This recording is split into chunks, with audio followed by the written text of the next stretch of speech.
It's not just sports bikes that get written off. This time, on Write Off Rebuilds, we have got a written off BMW R1200Gs. Modern adventure bikes are phenomenal. They are incredible bits of kit that have very few compromises in terms of performance versus sports bikes, naked bikes, street bikes.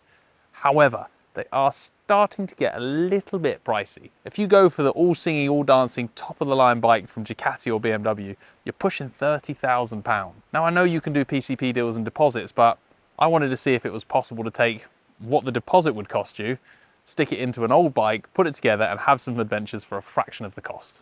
Enter this nicely smashed up R1200GS from the guys at Motormine. We're going to fix it, make it more awesome, and then go and see if we can break it again. Perfect day out. I've got a real soft spot for this generation of GS because I love the air-cooled engines.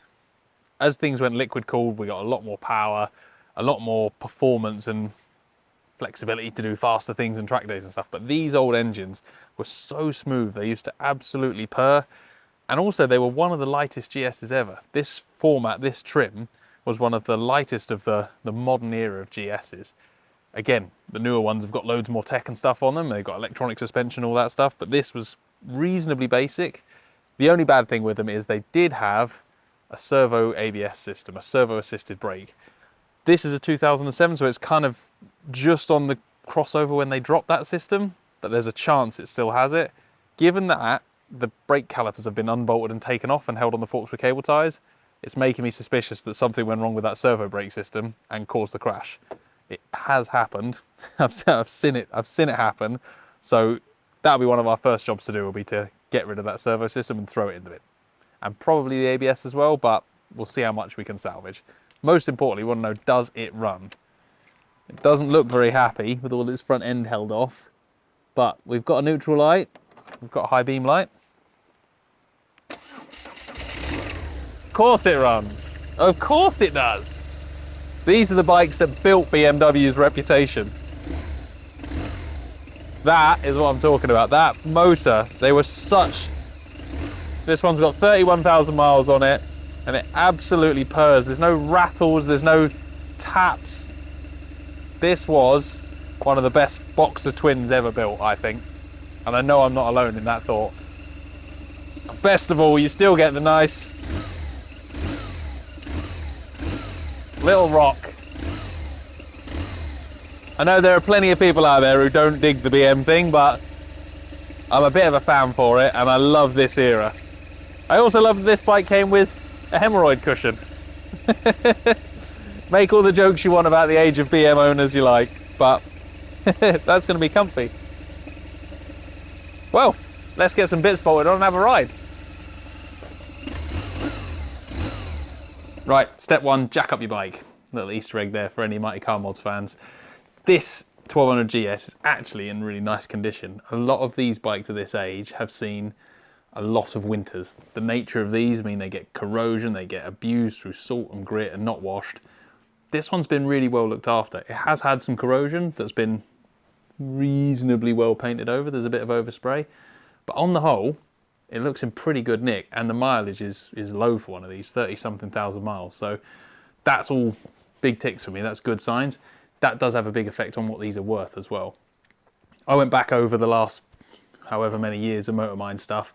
These bikes seem to sell for anything from 1,300 quid to 2.5 grand in written off condition. Something with this much damage, but this miles, it would probably have gone for 1,600 quid. A fully repaired, not crashed one with this sort of mileage in this condition would be more like 4 grand. So it's not going to make you a fortune, but you can still save 1 grand, 2 grand, depending on how much you repair and how much you spend, which is the whole point. The point of doing this is it's a bit of a project, it's something you get to fix yourself, and you do save a bit of cash. These are still a lot of bike for the money. So yeah, 1,500 quid for this one. I'm pretty chuffed with what we've got here, and hopefully we don't break the budget too much with expensive parts. Next job, make a list on the wall, see what we need to get, see where we can get it from. We're going to raid the Motormine parts warehouse as well, because they obviously do a lot of parts for these bikes, a lot of spare parts from the ones that don't get sold as complete salvage bikes. So hopefully this is a common enough motorcycle that they'll have a big stash of parts for it, and we can get all our parts from Motormine, which will be super handy. One of the first things we noticed with this bike when we looked through the pictures was that the brake calipers were zip tied to the fork legs. It's not a normal place for brake calipers to be. I've got a couple of suspicions as to why. One I mentioned earlier is this era of bike, I've got to double check if this one did or not, but this era of bike had servo brakes, and the servo brakes were not great. And every now and then they did strange things like bind on. I think this is too late for servo brakes, but we'll have a double check in a minute. So it could be a problem with the servo brakes that's caused the brake to bind on, and that's why they've been taken off. That might even be what happened in the crash. Or it could be a disc lock. It could be that someone left the disc lock on and rode away, and then it smashed into the caliper and damaged the caliper, and the discs are now damaged, and that's why they've come off. Of course, if this is your bike and you know what happened, we'd love to hear from you. Bung us a message on the Bike World socials, and hope you're okay, because it looked like a nasty one. Definitely going to need a new screen. This one is clearly toast. I'm also missing a couple of the brackets, so I'm going to have to make sure whichever new screen I get comes with the brackets, because yeah, the little pins that go in there are gone. These are an adjustable screen on this bike, which is quite cool. Way before it was fashionable. And then new screen bracket. I think the headlights and the speedo I can salvage. I think they're actually all right. I don't think they've snapped. Again, things like headlights and instruments, when it's just a lug broken off, plastic welding or gluing them back together is way more cost effective and kind of way less wasteful than just chucking it in a bin because of a broken lug. So I'm going to try and salvage both of those. But yeah, the screen is that is not fixable. So we'll work our way down. The plan with this one, when you're doing like a super nice sports bike, it makes sense to make it immaculate and try and get it as nice as you can. The plan with this is to make a cheap adventure bike. We're going to use it off-road, we're going to travel on it. It doesn't need to be immaculate and scratch-free. I don't want it to look like trash, but I'm not going to get so fussy with this one. I'm just going to get it working, get it functional, get it serviced, then get it muddy. Right, left-hand front indicator. I think that one's salvageable.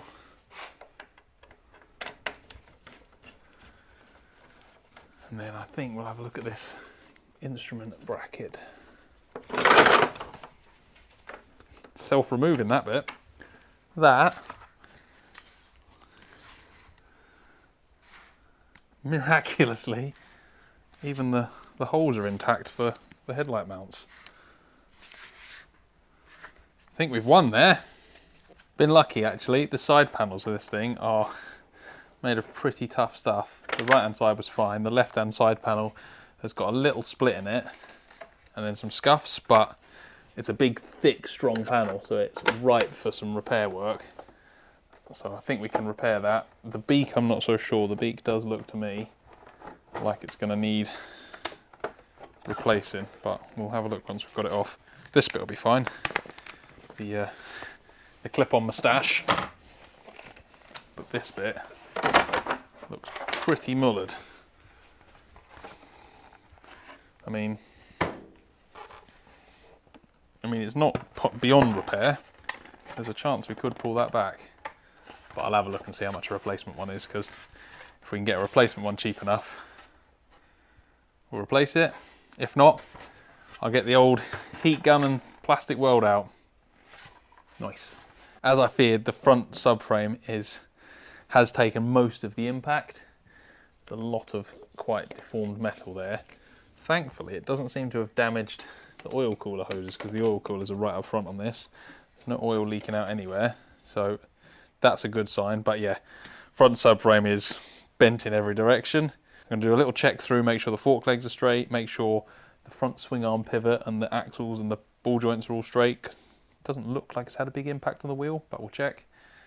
Then clearly we need a master cylinder because the reservoir's smashed off. Other than that, it's a pretty good nick, this one. So we are just about done for the assessment on this particular bike.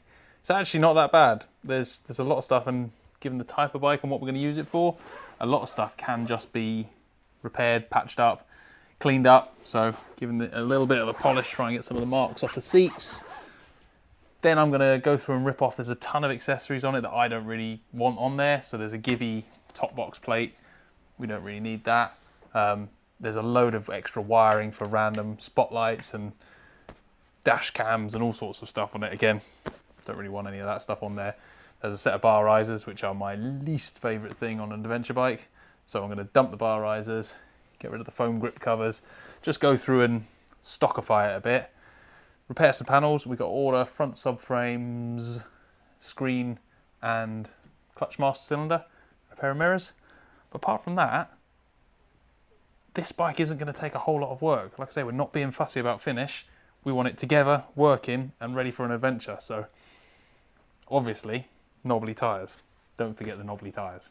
It's not an adventure bike without them. So yeah, bit of cleaning, bit of polishing, and then we can pick a destination to head to. By the magic of telly and a lot of help from eBay and Motorworks, I have a box full of bits and a head full of dreams. It's time to get the 1200GS back together, and today I'm going to ride it out and do a wheelie. So what we've got to do, we've got to rip off a bunch of the broken stuff, rip off a load of the accessories that I don't want on here anymore, and then put the new parts, or the second-hand parts, back on. Box full of goodies from R&G, so we'll chuck a few of them on. I'm trying not to get carried away with this. I don't want to make it mint. This is supposed to be a budget adventure bike build, so I'm not going to be fussing about the little mark in the paintwork here, or I just want the thing assembled, sound and working. That's my target with it, so that's where we're aiming with this bike today. This is from a time when BMWs were built like battleships. There's actually a slither of metal off, I think it's off of the, I don't know if it's off a lorry or off one of the spotlights, but it's sliced through the bodywork there, but it hasn't actually cracked it. Like, that is so thick. So I'm actually just going to knock that out, heat it up and push it all back into shape. I will at some point rub all that down and tidy it up, but it's not actually stopping it working right now, so it stays. Wires and schmuck. It's one of those things, I always like the idea of fitting accessories to bikes, but you've got to be sure you actually are going to use them. They're not just there for show, because, well, it's up to you, I guess, but the amount of extra bits of wire and leads and bracketry, and it all adds weight, and it all kind of makes working on the bike harder, because everything you touch has got another wire zip tied to it over what it should have. That said, whatever lights are on here, there's a fairly snazzy light switch. Light switch, that's what they're called.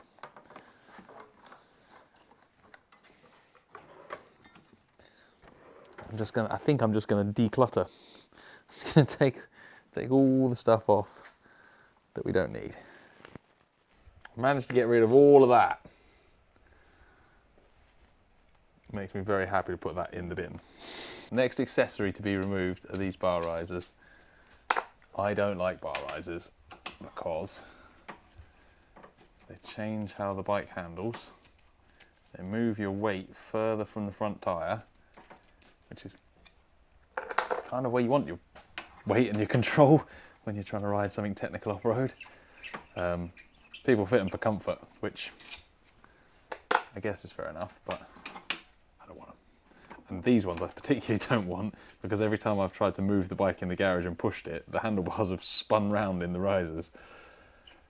The saving grace is, I think the fact that the bar risers were so bad at clamping the bars meant the handlebars didn't bend, because they just moved out of the way instead. So I'm not sure that's what they were designed to achieve, but that is a handy byproduct. You can get angry that the high street chains seem to think it's Christmas from about October onwards, or you can channel that anger into eating as many mince pies between now and the 7th to 25th as possible. I know what one I'm doing.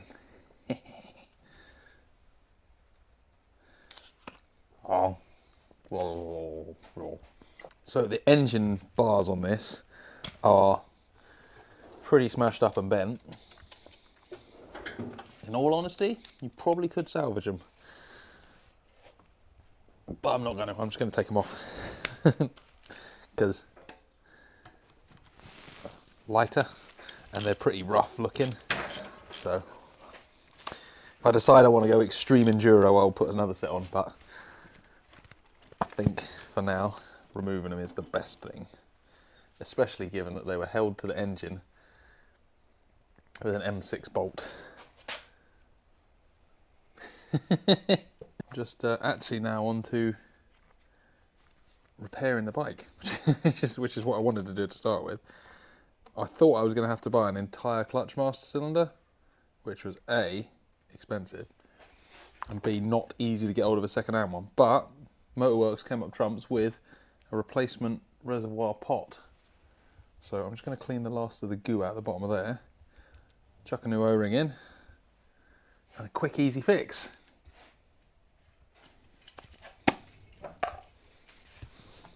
Always use eye protection.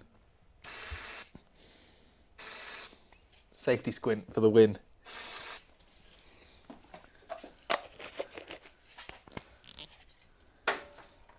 Clutch. That means it can be ridden. Yeah. Back to being a motorbike again. One bolt that's hidden under the fuel tank because the whole front subframe goes right back under the tank, so I thought it was going to be quick and easy. It's going to be slow and easy. Slow and easy is okay. Hoping I've remembered to disconnect enough things. Yeah, there we go. It's mouldy under there. ABS, which we all know Chris's feelings on ABS, but no servo as far as I can see, which is a good thing. I can cope with ABS no servo. Quick lucky squirt, get the worst of it off, and then put the tank back on before anyone notices. It took a little bit of searching to find this front end. I'm a little bit of a, I wouldn't go as far to say I'm a full BMW nerd, but I'm a bit of a BM nerd. And I'd kind of glossed over the fact that in this air-cooled era of BMs, there were quite a few different iterations. And being a 2007, predictably, I'm on a bit of a crossover year, which is always makes it a bit more fun to try and find parts. So this front end, this front subframe, and the sort of screen bracket bit, there are a few different versions of, and it took me a fair hunt to find the right one, but I did, so I've got the right one now. I've just noticed that the oil cooler is threaded through the middle of it, which is going to make it slightly more interesting to change, but I shall pull the oil lines off, pour oil everywhere, make a massive mess. Goes back in.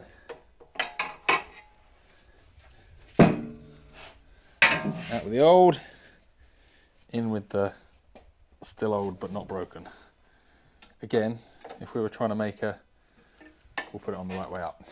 If we were trying to make a super snazzy job of this, I would be sandblasting and painting this all shiny black again, but I'm more interested in riding a really long way and doing some skids, so I'm going to focus on that bit. So exciting, next bit to put on is the roll cage, screen bracket. So it's going to bolt on there, headlight, screen, clocks, and it will look like a motorbike again. I have forgotten to get bolts for my headlight, so for now it's just going to have to flop around like that. That's fine though, I'm sure. I'll find a set of bolts for that. But I think we're starting to get the front end back looking like a bike now.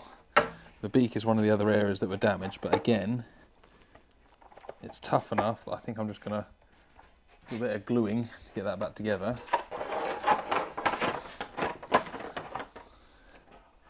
Get him back in, and then it's a GS again.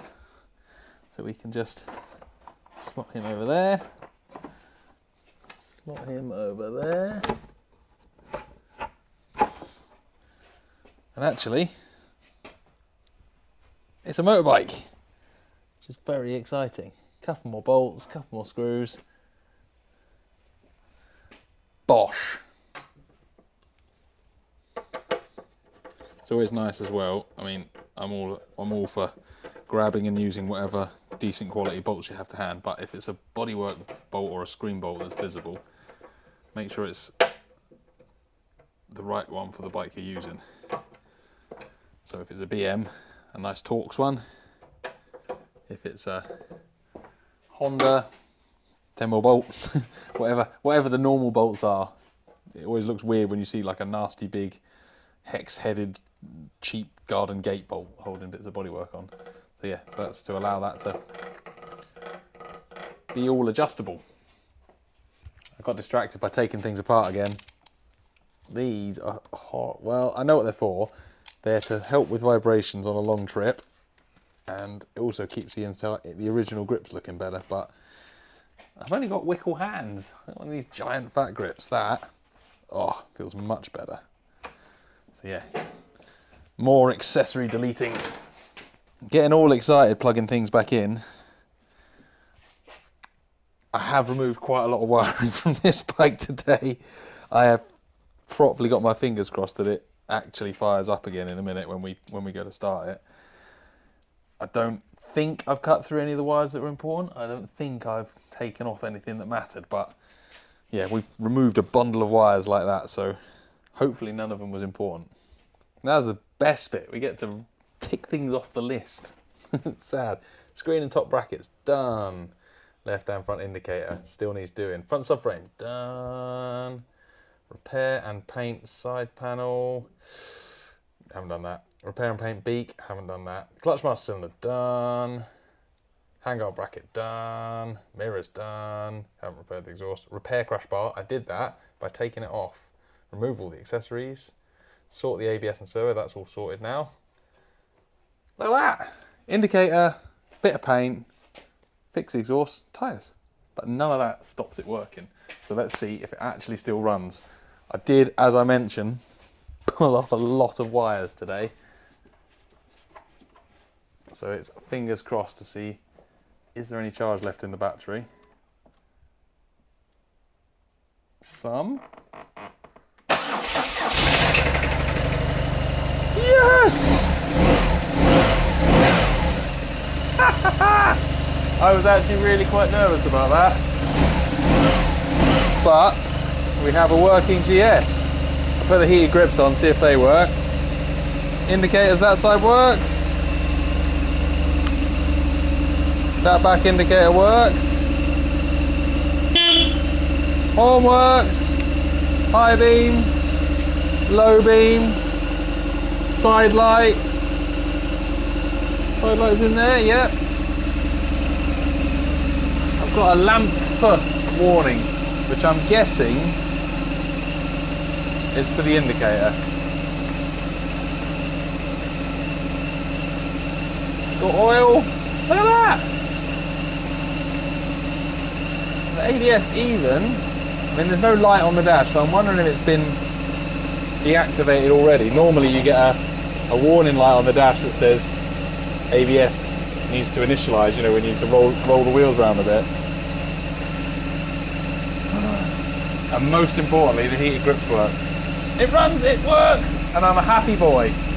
It looks like a motorbike again, which is the best bit. I need to tick off a few of the bits on the list. Little indicatory, boring stuff that isn't sexy and doesn't go brap. Get that done, get the Motul oil analysis done, just so we've got an idea of how much servicing and love the thing's had. Give it a quick birthday, tyres, road trip. Oh, I'm excited now. Whiz the wheels off, chuck some fresh Bridgestone tyres on. We've gone for AT41, so like a 80, 70-20, 70-30, 80-20, something like that. Not particularly aggressive off-road, but good for a bit of gravel roads. And the real thing is, we have spent a lot of time, and actually, not a lot of money, but a fair bit of money now, buying parts for this and fitting them to it, and I haven't actually ridden it yet. So I'm really hoping when we pull away out the garage, there's not some massive clonk from the gearbox, and that's it, game over. So that is that's the gamble of rebuilding written off bikes. One thing that is worth mentioning, thinking about, honestly, I do it on most second-hand bikes I buy, but definitely if you've bought one that's been crashed and written off and you've been through, at that point, like that we're at now, where I'm super excited, everything's ready, there's new tyres, there's new parts, everything works, all I want to do is go out and razz it up and down the road. Just have a sanity check of the safety critical things. So you don't need to have any list for this, but what's important, the brakes work and the handlebars don't fall off and the wheels don't fall out. I'd say those things are critical. So check the brake caliper bolts are tight, check that the lever bolts are tight, check that your handlebars aren't going to come undone and spin round, and check your wheels are bolted in tight. Once you've ticked them off, you're pretty safe. I'm not guaranteeing the bike's not going to break, but it never hurts to put a spanner on those things. I'm going to add one more little bit of Chris being dad. Now, I've fallen foul of this lots of times myself, but when you jump on your freshly rebuilt bike that you've done a load of work on to go and give it a test ride, it's really tempting just to put your helmet on and ride up the road in your jeans and trainers. But if you just pause and think for a second that you've not tested this, you're going to see if everything works. It's probably the time where you want all your kit on. And I'm not an all the kit all the time type of rider, but yeah, if you're doing a test ride on a bike you've just put back together, just stick a bit of extra kit on. I can speak from friends' experience that it's really bad if you don't. Right, that's exciting. Tyres off, and these ones don't really count. No, there's a few little kind of tweaky bits. What I want to do with this bike is not get carried away and spend a fortune fixing everything perfectly. The exhaust has a dent in the header pipe. It won't stop it running. I'm not sure it's going to make a massive difference on performance. Just looks untidy. The side panel and the beak have both got cracks and scratches on them. I've got a plan for repairing the exhaust using a little sneaky exhaust repair kit, which we'll show you in another episode. Side panel and beak, I'm going to do a bit of spraying, painting, and maybe some graphics as well. So they're not stopping the bike being ridden. We are ready to go, but yeah, stay tuned for some little fine-tuning bits later on. It's out! It's finished! First little shakedown ride on the air-cooled 1200GS. I don't think the rev counter's quite right. That's going to need some attention, but it runs absolutely lovely. Having a little check, make sure all my brakes are working as I expect. Yes, it does skids. Great success. With a GS, one of the things you really don't want to end up replacing is the clutch, and thankfully the clutch doesn't seem to be slipping. There's just a few things now, like that's the bolt done, this thing works, I can get on it and I can go and ride as far as I care to tomorrow, and I haven't had to spend a load of money on it to get it to that state, so I'm pleased about that. And more importantly than that, I've said it before, buying and fixing up written off bikes isn't so much about saving money. You can save a bit of money, but you end up with a bike that's not worth quite as much as one if it wasn't written off. So yeah, and you have to put your time into it, so it's not a commercially viable thing to do, but you can save a bit of money if you can do the work yourself, and it's satisfying. You've taken something that was wrecked and sat in a breaker's yard somewhere, and you've turned it into a usable motorcycle. It's back out on the road again, and in doing so you get a chance to work on it. You know, I've had all the front headlights off, had the screen off, had the clocks off, I've had all the tank off. I've got to know the ins and outs of the bike, which makes it more your bike. This feels more like my bike than any press bike I'd get on, because I've put hours and time of work into this, and I've put spanners on it, and I've repaired it, and if it breaks, it's probably going to be my fault. And I like that. Some people don't, but I do. I'll probably find like I'll spend a bit of time rubbing the bodywork down, and I'm going to try and get some graphics for it to improve the aesthetic a little bit, and all those little bits that don't matter, that don't stop it working, but just make it look a bit untidy. It's just a nice opportunity then, just over the first few months of ownership, just one evening get a file out and clean up the scuffs on the cylinder head, and then paint over them with some silver engine paint. Like, there's always some nice little jobs to do to it that improve it every time you go out on it. That's, again, a really nice relationship you get with a bike then. You've made it your own, you get to improve it. But I'm calling this test ride a success. Might just follow these guys and see where they're off to. Hopefully it's somewhere they do nice cake.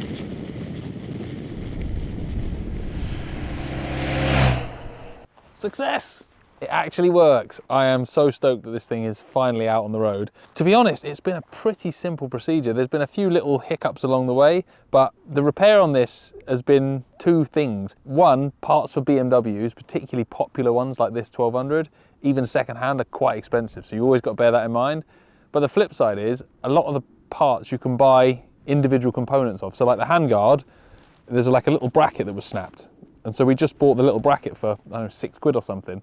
The same with the clutch master cylinder, the reservoir was smashed off it. Now, most bikes you'd end up buying a whole master cylinder.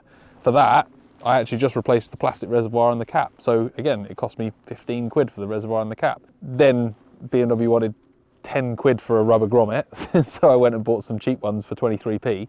So there's a few ups and downs on it, but it's only cost about £300 to get it back on the road. We put a set of tyres on from Bridgestone because Bridgestone sponsor us and I fancied a set of snazzy tyres, but in all honesty, the tyres that it came on were absolutely fine. They were perfectly road legal, which again, with a written off bike, normally they're in a road legal state when they get crashed. So that's another big win. Yeah, I'm chuffed. And for the money, depends what you buy. If you buy one of these at the bottom end of their pricing, if you get one for pretty written off for £1,000, I think you can get back on the road really cheap. This would probably be more like 1,200–1,300 quid in that sort of region, plus 300 quid for the parts we put on. We all know my time is worthless, so we've got a bargain adventure bike there. And now the next job is to go and take it on a bargain adventure trip. Everyone has these dreams of going to Morocco, or personally it's Patagonia and Peru and South America. I'm desperate to go and ride out there, but you have to do what's realistic and you have to do what you can. Don't do nothing because you can't afford the dream. Do the best you can with what you've got. So cheap adventure bike, next job is a cheap adventure, and I reckon we can get dramatic scenery, amazing roads, proper good landscape and a bit of off-road into a long weekend on that bike for under 200 quid. That's my challenge.